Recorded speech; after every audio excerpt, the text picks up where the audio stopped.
that we hear, the propaganda spin. It's not curriculum. You know why? Because that would be illegal, right? It's not curriculum. It's just a set of standards. It's not a federal mandate. It's state-led. It's rigorous, college-ready, prepares our kids for a global economy, and it's internationally benchmarked. False, false, false, false, false, false, false, false, false. Propaganda spin, every bit of it.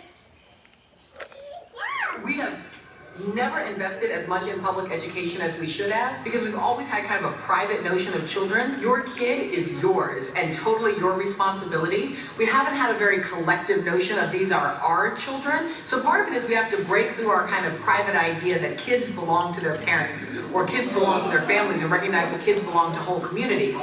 Once it's everybody's responsibility and not just the households, then we start making better investments. Work on the minds of the parents and the teachers. It's like Hillary Clinton takes a village on steroids. Yeah. Which is no surprise coming from MSNBC. The MS and the MSNBC is Microsoft, right? They're a very lovely organization. They're all about collectivism and that kind of thing. So this is not a shocker. It was a shocker that it aired during the PGA golf tournament last year. It created a huge media frenzy. Whether you agree with Melissa Harris Perry or not is kind of irrelevant because on this next slide we're going to poke a hole in what she says. She says we've never spent as much on education as we should have. Baloney! Since we've created the Department of Education, we've done nothing but increase federal spending. This blue line represents the federal spending. Hey, look, who was in office in 1982? The guy who wanted to get rid of the Federal Department of Ed. So it went down. And then, with each president, comes up, up, up. You get to 2009, boom. That's race to the top.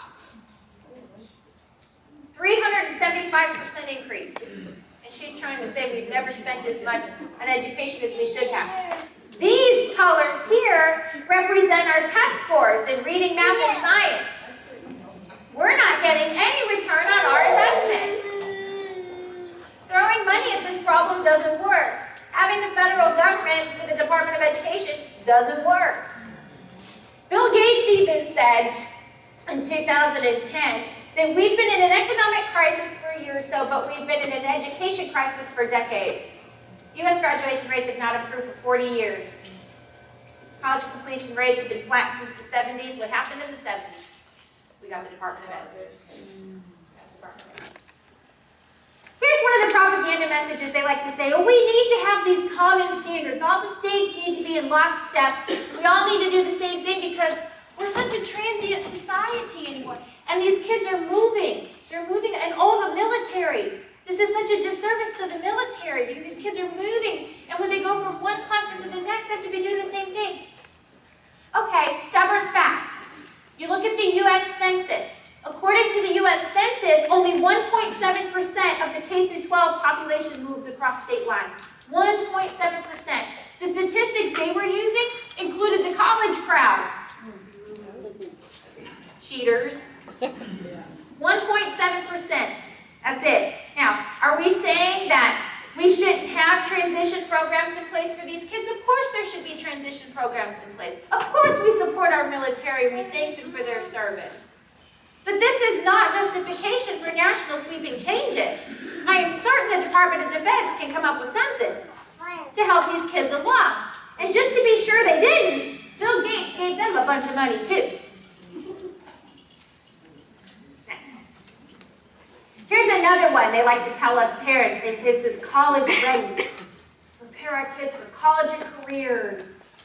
I don't know about you, but if you're an educrat and you come up to me and you say that what you're handing my child in the classroom is preparing them for college, I'm thinking like, well, you're selected to university, right? I'm thinking like,